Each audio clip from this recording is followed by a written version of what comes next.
Okay, so another day on the bike. Got the carb fitted up, as you can see. I'll just move the cabling out of the way. So that's that all done. Just waiting for the air filter to turn up, and that's sorted. Got to sort out a throttle cable as well, a longer one. I just tried one off my pit bike, and that's not long enough, so I'm going to have to source one of those as well. Kickstart's on, and then on the other side here, just put the gear lever on. Reason it's upright is to get it out of the way, and you can just give it a kick with your boot. Apparently just first, second and third for the Grasstrack, so just stick it in third once you're off the line and off you go. So we'll get used to that. There is a conversion kit I've seen on Facebook that can put the it's got some linkages etc and switches it over to the right hand side and brings it out about down here somewhere, so you can obviously change gear with your right foot, which will be a bit easier, but for now I'll just run this setup. So I'm just going to sort this wiring out. Got another connector here for the kill switch, and then got to wire that into this kill switch here, which is a Grasstrack Speedway type one. So we're going to get on with that now and give that a tidy up. Might make some brackets just to mount up the coil etc. So just having a look at that next. So I'm just going to make up a little bracket to mount the coil. So just marked up the width there. And then we're going to go into that hole there and then get the coil mounted something like that, and then we'll tuck the rest of the CDI etc just down in the back there. So just cut this hole out with a trusty step drill, as you can see. If you haven't got one, get one, they're brilliant. And then just marked up where the coil's going to sit, so we'll drill that out and then trim it out and make it look a bit prettier. Might even give it a buff on the old Scotch-Brite wheel there and then get it mounted up. So that's how it's going to sit, so we'll just trim off the excess and make it look a bit smarter. So that's the bracket all made up, ready to bolt on, but we'll give it a bit of a finish on the Scotch-Brite wheel now. Right, it's given a bit of a clean up, bit of a sort of dull brushed finish, which looks quite cool. We'll get it bolted up now. So that's the bracket all mounted up. You can't really see it very well, but it's in there. So that looks quite neat, and then I've just shortened up the HT lead a bit to obviously get that a bit neater. That will tuck in there once I've sorted the wiring. So yeah, next up I'm just going to get this cabling all tidied up, and then I need to wire in the kill switch into here. And just to stop the vibration a bit, I'm going to mount the CDI. This is just some foam packing I had knocking around the garage, but the CDI, let's try and do this one-handed.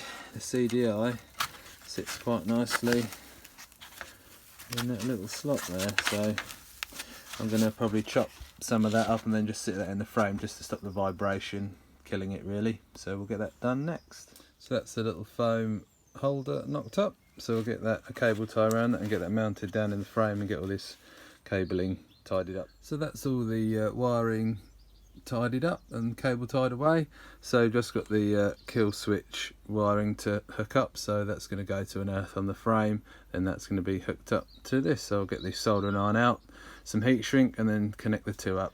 To work out the size of the cables I need, I'm just going to take this electrical flex and basically pop that in there, route it where I want it to go, and obviously check the handlebars left to right to make sure we've got sufficient movement so it doesn't obviously open the throttle when you turn left and right. That'd be a bit scary. And then we'll have a measure up of the length we need and then try and find a suitable cable online. So I was having a rummage in the box and luckily found a fitting for the fuel tap, which is cool, so I'm going to go and get one of those, which is nice. So yeah, you can see I just put some hose clips on there, fuel filter, and into the carb. So nice simple stuff, just cable tied that filter to the frame, keep it out of harm's way, and obviously not kink any of the pipes there as well. So that's all looking quite neat and tidy. So next up we'll heat the soldering iron up and connect the black wires together and get that back down to an earth.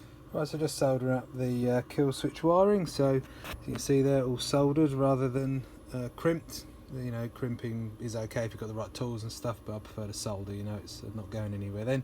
Then just some heat shrink to slide over and hit it with the heat gun. And again, this heat shrink is much better than the insulating tape. So if you can and you've got a soldering iron etc, always try and solder your connectors. So that's the kill switch wire soldered up, so we'll just plug that into there like so, which is a bit tricky one-handed. like that. Make sure it's clicked into position, and then we'll tidy this wiring down the side there, hide that up, and then just need to put the earth to the back where the coil is, just down in there. And that's the electrics done. Right, so that's the electrics all done. So just check the cut off. So I took the plug out the engine, kicked it over, checked for the spark with and without that, pulled in and out, and that's all good. So that's another job ticked off the list, and it's all tidied away down there. A few more cable ties just to keep the wires out of harm's way, and then going to start looking at chopping up my old exhaust, which is here, and making something. It's got this heat wrap on it at the minute from the pit bike, so we'll chop that off and then look at making up a silencer for this thing. And I've got a silencer already, so that's the next job on the list.